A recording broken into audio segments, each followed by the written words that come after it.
Badan Otorita Ibu Kota Nusantara, IKN, mengaku sudah ingatkan Kementerian PUPR soal tenaga konstruksi Kalimantan Timur minim terserap di pembangunan ibu kota negara. Kepala Otorita IKN Bambang Susantono saat ditemui di kantor Gubernur Kaltim, Kota Samarinda mengatakan pihaknya selalu mengingatkan Kementerian PUPR agar pembangunan melibatkan tenaga kerja lokal bersertifikasi.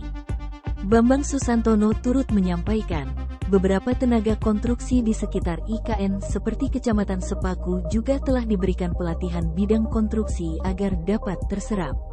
Namun, untuk secara luas di Kaltim, jika memang ada tenaga kerja lokal bersertifikasi tentu menjadi masukan pihaknya untuk kembali menyampaikan kepada Kementerian PUPR.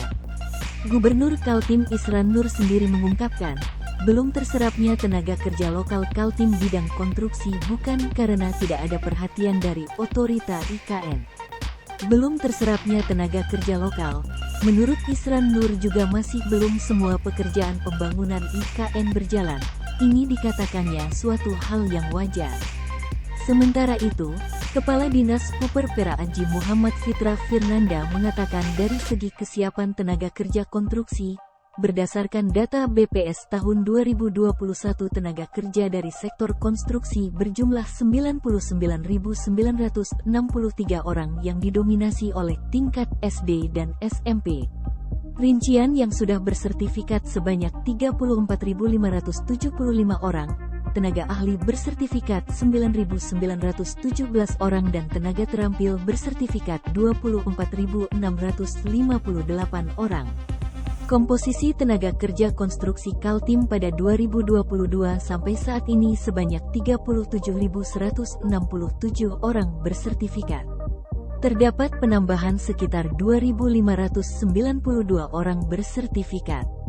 Tenaga kerja konstruksi kualifikasi ahli bersertifikat sebanyak 10.429 orang dan tenaga kerja konstruksi kualifikasi teknisi, analis dan operator bersertifikat sebanyak 26.738 orang.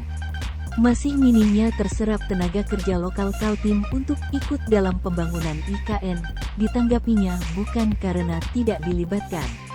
Namun, Provinsi Kaltim harus tetap menyiapkan sebagai bentuk support pada pembangunan ibu kota negara baru ini.